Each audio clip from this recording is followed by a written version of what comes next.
Welcome, everybody, to Cinema Royale. I'm Travis Hopson of punchdrunkcritics.com, and it's been a little while since we did a show. It's been almost 2 weeks. I've been really busy over the last couple of weeks. There's been some technical stuff, but I am back now, of course, for Doctor Strange and the Multiverse of Madness. I could not let this one slip away, of course. And joining me on this week's show to talk about it is my buddy, Matt Razak of Flixist and Escapist, soon to be ex-film critic. Just kidding. Nah, he's a film critic. My buddy Matt Razak, one of the few people I like around here. Welcome, homie. What's going on?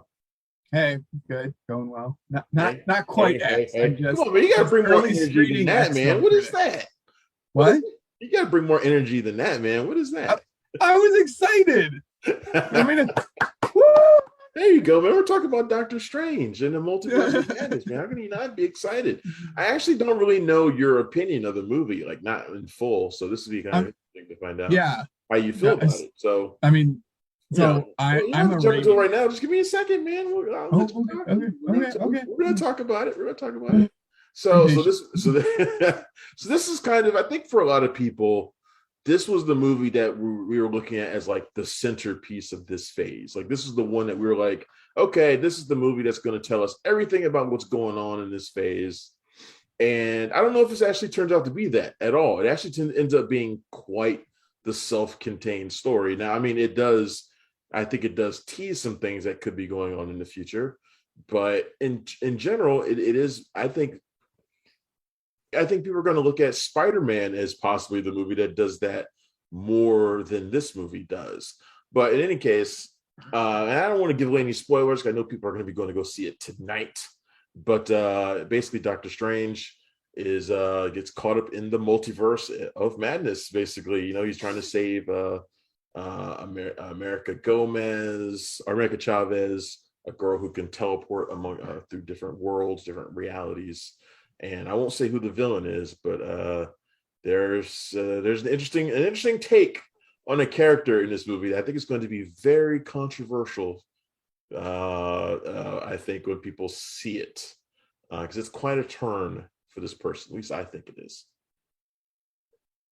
Yeah, I think this might be one of the more, or maybe the most divisive MCU films for a variety of reasons. That character turn, for sure.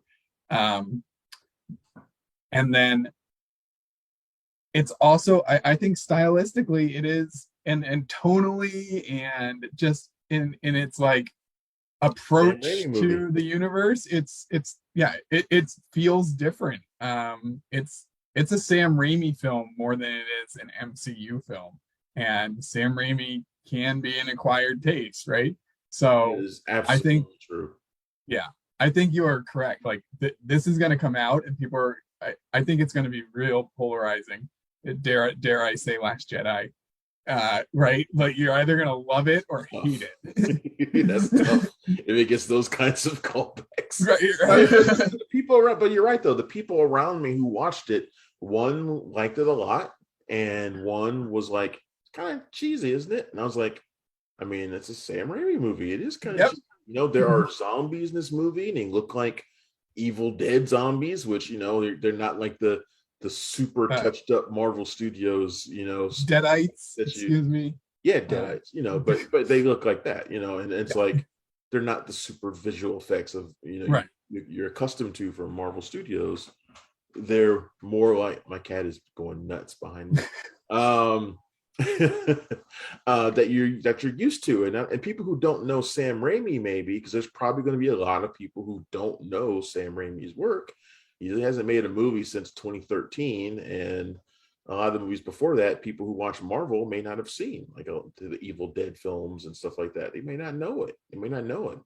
They might not even have known his Spider-Man stuff. The thing is, for me, this felt like those first two Spider-Man movies, which to me were like big embraces of comic book lore and like the fun and silliness of comic book movies, of comic books. And that's what made those first two movies really fun for me. And this one felt like that too. Now, does that mean it's perfect? No, it's not. There are some lulls in there for me. I think pretty much every time Doctor Strange and Master Mordo had a conversation, I got bored.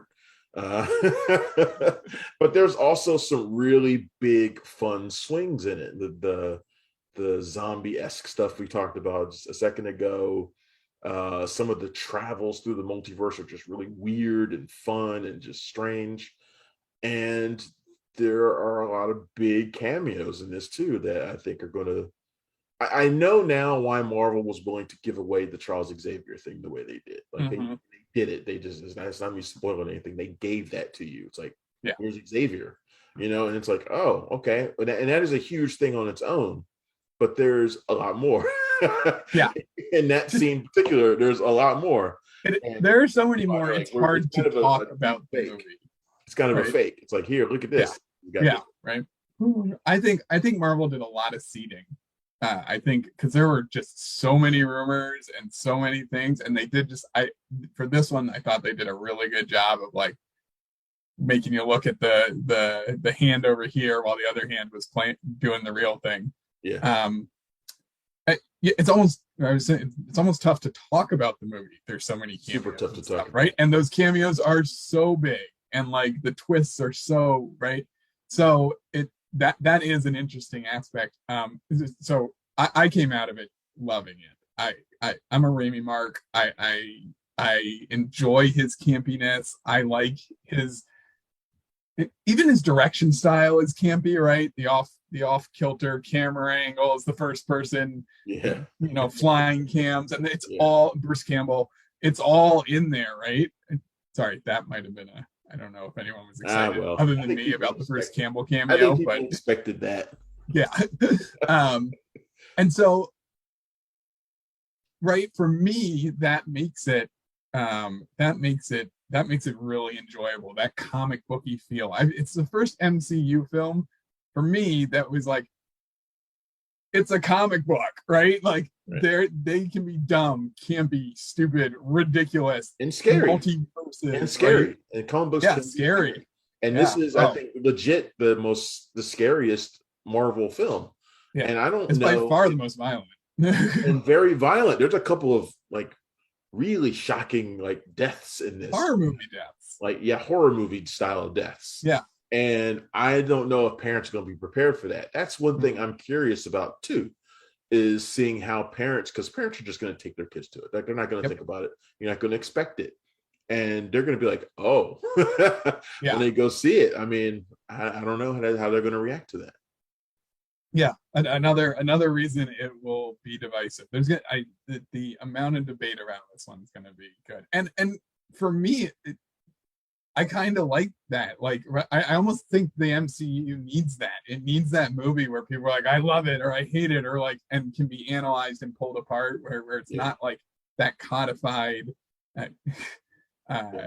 feel of the rest of them, which I have always pushed against that argument that all the MCU films are the same and they're codified. But this one is like, it is a Sam Raimi film more than MCU. And that is, it's the only movie where the director's style outweighs the MCU style, I would say. Yeah, I think you're right about that. I think a few years ago, I think other than maybe like the James Gunn Guardians of the Galaxy movie. Yeah, that's true. Yeah. Which feels like James Gunn movies. And maybe because that's established already, I feel like that is now part, right? Especially with Thor Ragnarok, where that kind of like humorous melding of comic books and stuff. Yeah. So maybe that's just with time, that's become part of it. Yeah. This one in the now feels like a director's vision overrode the MCU's vision, and I was there for it. Yeah, I mean, think about how different this movie would have been if Scott Derrickson stuck around. Yeah. My gosh. Not against Derrickson. I think he's a good director. I like him actually a lot. But this movie we wouldn't be talking about it the way we're talking about this one right now, for sure. No, without a doubt. He would have even done the horror stuff differently than Raimi. Like Raimi's is, it's got a little bit of silliness to it, but there's like my cat just knocked over something, toppled over out there. As long as it's not the TV. I just heard a mountain of something fall. And it is what it is. But no, there's a lot of like I would say it's like slasher-esque stuff going on in this. Mm-hmm. There's a lot of like chasing around and like but yeah, it's Derrickson might have handled all that differently too. Yeah, well, and I don't think you would have got the performances that you get in this movie. I mean, so Elizabeth Olsen is like at 11 for this film, and like, yeah, right. And I think that's Raimi's direction. Character. Yeah. I think that's Raimi's direction. I think you get a heightened performance from everyone, because that's what Raimi's pulling out of it. He's going, I want big for this. This is a comic book. We're traveling through multiverses. I want I just want go huge, right? And that's what you get from nearly everyone. What do you think about the introduction of America Chavez? What do you think about the actress whose name I can't pronounce, so I won't. Yeah. I won't. But what do you think about her? Because I like, in general, I like that character a lot in like the comics, and I like her here too. Although at times she kind of felt like a walking plot device. Yeah, she was basically a glowing suitcase. Yeah. at points, right? Yeah. The actress was great. The character could be cool, but it's not her movie, and she is definitely the plot device, right? She's the plot device to get Doctor Strange into the multiverse, which is fine for if she continues to be a plot device, right? Right. So even to the extent that like her powers weren't fully established, aside from jumping, like evidently being able to jump through universes also means you can use universe power to punch things really hard. Okay, right? It's like it's very nebulous for her. Yeah. But she's clearly going to be a key aspect of the MCU going forward. And what we know now from, 12 years of the MCU is that they don't consider a single film a point of character development, but the entire story arc. And so I think I think they got a great actress for her. I think she can be a really cool character. And I'm guessing Marvel's going to do that in the future. Yeah, just waiting for that Young Avengers movie. Yeah, right. Yeah. or my hope, a Young Avengers series. That's what I'd rather see that than a Young Avengers movie. But yeah, it'll probably be. I thought her and Cumberbatch played off together really well too. Yeah, Cumberbatch is good in this too. Yeah, Cumberbatch is. I think this is easy stuff for him. Doing this kind of playing Doctor Strange is simple for him. It's Olsen who kind of steals it, I think. I think she's just amazing in this. And the movie, fantastic. Yeah, the movie deals very heavily with motherly instinct and all that kind of stuff, and then she plays into Wanda's. As everybody knows, her heartbreak over her children is a key factor in everything she does, whether it was in WandaVision and also in this. And that's not, I don't think that's a spoiler either. I think people know that about her character. So, but she plays that very well. She's very good at it, and it's overwhelming in this movie too, and that's a good thing. It's a very interesting film for some characters here. I do kind of wish they would do like Wong, who I love Wong, and I love Benedict Wong who plays him, and he's technically the Sorcerer Supreme, but he doesn't act like it though. No, he's not doing the spells like a Sorcerer Supreme should be doing. Like, yeah, Little Strange gets all of those. I'm like, right. Well, and I guess they've established in the plot that Wong is not technically as powerful a sorcerer as Strange, but you are 100% right. He needs to give up that title then. Right. Yeah. I mean, it is within the character of the film. Let me see if I can say this without giving a spoiler. Within the character of the film, of this universe's Doctor Strange, it kind of makes sense that he's not the Sorcerer Supreme, because all those other Stranges we meet are, and they... Yeah. Right? Yeah, so that was useless for anyone who hadn't seen the movie, but like I do kind of but you were right. I think, I mean, he also loses the right. He was the banter guy before, but with American Chavez, he kind of gets pushed to the side. He kind of gets another thing to do in this, right? Without giving that away. The Illuminati scene. Again, they've given the Illuminati stuff away, so I'm not spoiling anything. Okay, yeah. Illuminati. We won't tell you everybody who was in the Illuminati in this version of the Illuminati.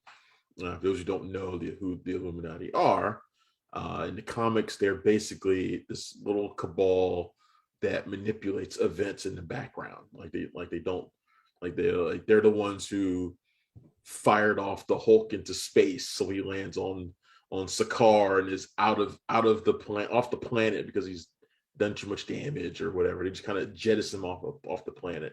The Illuminati is behind a lot of major events that happen in the MCU, or at least they were. I don't think they still are, but that's just one. It's like one of those things that Marvel comes up with that sounds really cool, and they love it for like a year, and then they drop it and they kind of forget about it. Never to be mentioned again until the next major event. If that, like sometimes they don't do that, they just like leave them out. But I won't tell you who's in this version of the Illuminati, but there's some cool people in it.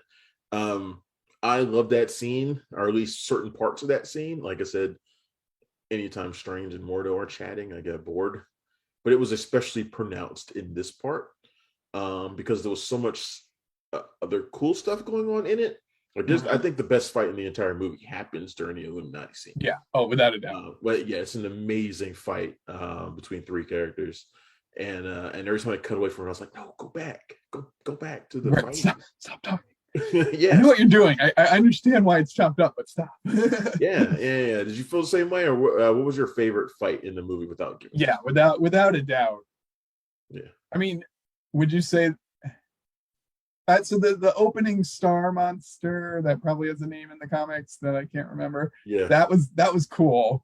Well great. done, but nothing really comes to that.